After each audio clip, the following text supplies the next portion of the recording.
तंत्र मंत्र की सिद्धियां करने के लिए व्यक्ति इच्छुक कब होता है? जब व्यक्ति को परेशानी होता है, जब व्यक्ति को समस्या होता है, तब उसको इस तंत्र मंत्र पर विश्वास होता है या किसी देवी दुर्गा या कामाख्या माई पर उन्हें विश्वास होता है।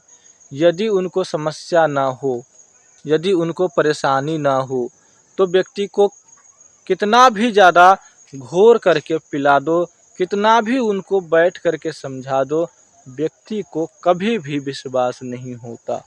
जब तक उसको समस्या नहीं होता और जब तक उनकी समस्या का हल नहीं होता, तब तक उनको इस समस्या में फंसे लोगों को देवी देवता पर या किसी अध्यात्म शक्ति पर भरोसा नहीं होता। जो सुखी है वह इन चीज़ को कब मानेगा? कभी नहीं मानेगा। जो व्यक्ति दुखी है वो भी नहीं मानेगा। लेकिन दुख आएगा और दुख उनका देवी दुर्गा की कृपा से ठीक हो जाएगा, तब उनका थोड़ा बहुत विश्वास होगा। फिर भी इस धरती पर विश्वास तोड़ने वाला को भी कमी नहीं है। फिर दुख होगा और फिर व्यक्ति को परेशानी होगा, और जब तक देवी दुर्गा की कृपा नहीं होगा तब तक यदि नहीं ठीक होता है, और व्यक्ति को जब देवी देवता की कृपा लग जाती है तब व्यक्ति को ठीक हो जाता है, तब व्यक्ति को विश्वास होता है देवी दुर्गा पर। ऐसे किसी को नहीं होता है। बोलो कामाख्या माई की। यदि व्यक्ति को यूं ही तंत्र मंत्र पर या किसी देवी दुर्गा पर भरोसा होने लगे, तो आज के दिन में अंधविश्वास जो लोग आम पब्लिक कह रहे हैं, आम पब्लिक जो कह रहे हैं, वह अंधविश्वास नहीं कहते, वह विश्वास ही विश्वास कहते। अंधविश्वास कहते भी है और उनका मजबूरी तो देखो, मानते भी हैं।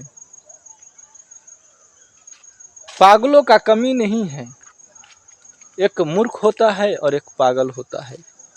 एक होता है जो मूर्ख बनाया जाता है और एक होता है जो खुद से बनते हैं, और एक होता है जो मूर्ख बनते हुए भी दूसरे को भी मूर्ख बनाता है। जानता है कि देवी दुर्गा होता है, अब पूछो कैसे? यदि वह नहीं जानता कि देवी दुर्गा होता है, तो वह किसी मंदिर में माथा टेकने क्यों जाता? मंदिर में जाता तो सर क्यों झुकाता है? मंदिर जहाँ पर होता है वहाँ पर अपनी मनोकामना को पूरा करने के लिए अर्जी क्यों लगाता? किसी मंदिर में जाते हैं तो वहाँ पर सर क्यों झुकाते हैं? मानते हैं, लेकिन उनको क्या कहते हैं कि हम मानेंगे तुम मत मानो। ऐसे ऐसे लोग हैं। वह खुद सर झुका रहा है मंदिर में, और मंदिर से बाहर निकलता है तो कहता है कि अंधविश्वास है, देवी दुर्गा नहीं होता है, तंत्र मंत्र नहीं होता है।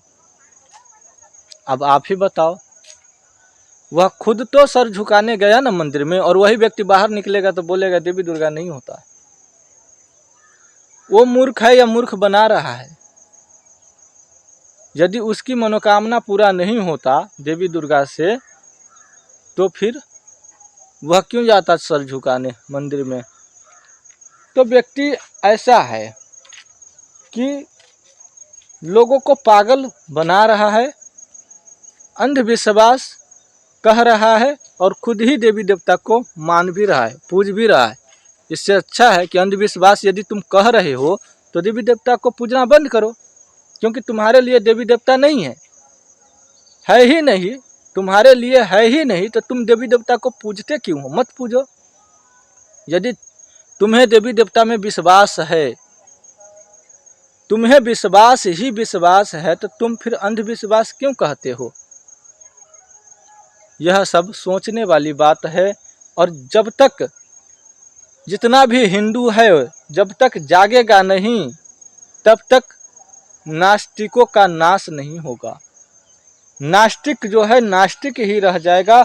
नास्तिक के अंदर कभी धर्म का संचार नहीं होगा, कभी भी भक्ति का मार्ग उसके मन में नहीं घुलेगा। यदि नास्तिक को मन में भक्ति का मार्ग यदि डालना है तो उन्हें समझाने की ज़रूरत नहीं है, क्योंकि आज के लोग समझना नहीं चाहते, आज के लोग देखना चाहते हैं। आज के लोग सुनना भी पसंद नहीं करते हैं, देखना चाहते हैं। तो जितना भी नास्तिक लोग हैं सबको दिखाना शुरू करो। जितने भी हमारे अध्यात्म के साधु संत हैं या ऋषि मुनि बनेंगे आगे भी या बन रहे हैं, वह सब को एक ही प्रार्थना रहता है कि दिखाने का प्रयास करें। नास्तिक लोग सुनना पसंद नहीं करते हैं, देखना पसंद करते हैं, तो उनको दिखाओ। भरोसा दिलाना है तो दिखाओ, यदि भरोसा नहीं दिलाना है तो मत दिखाओ।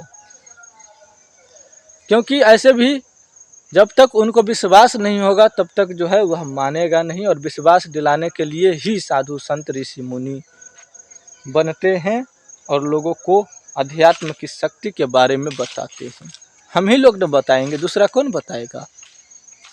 जो बच्चा है, जो अनपढ़ है, जो मूर्ख है, उनको ज्ञान देने का काम साधु संत ही करेंगे ना, ऋषि मुनि ही करेंगे ना। जिसके पास ज्ञान होगा वही ज्ञान देगा ना। ज्ञान तो अपने आप होता नहीं है किसी को। शक्तियाँ किसी किसी को अपने आप जरूर मिल जाता है, लेकिन शक्ति को संचार करने के लिए भी गुरु की आवश्यकता होता है। यदि गुरु नहीं तो शक्ति भी दिशा बदलने लगते हैं।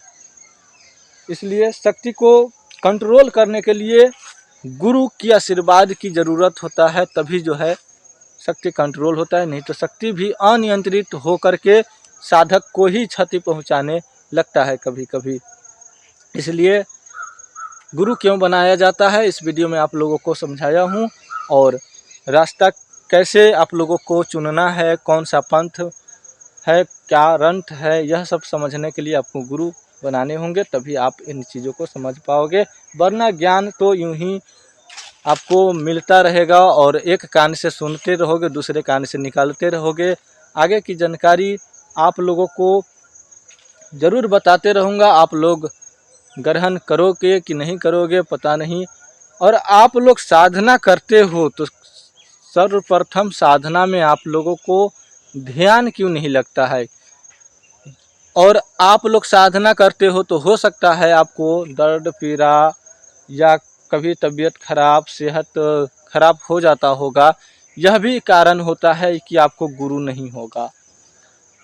गुरु नहीं होने का कई ऐसी सूचना आपको मिल सकता है। यदि आप बिना गुरु का साधना करते हैं तो आपको गुरु नहीं है, तो कई ऐसे सूचना आपको मिल सकता है। आपके शरीर में कंपन या किसी भी प्रकार की सूचना आपको चेतावनी मिल सकता है कि आप गुरु बनाओ। यदि आप गुरु नहीं बनाते हो तो आपका साधना सफल कभी नहीं होता है, 50% भी काम नहीं करता है। हाँ, मंत्र है तो थोड़ा बहुत अपना असर दिखाता है, तो थोड़ा बहुत आपको लगता है कि हाँ मंत्र तो बिना गुरु का ही काम करता है, लेकिन मंत्र भी पूरी तरह से बिना गुरु का काम नहीं करता है। मंत्र है तो मंत्र तो चलेगा ही ना, जैसे कि कोई मशीन है उसको चालू करोगे तो चलेगा ही, लेकिन वह कितना हद तक चलेगा, कैसे चलेगा, यह सब बिना गुरु का तो आपको ज्ञान नहीं होगा।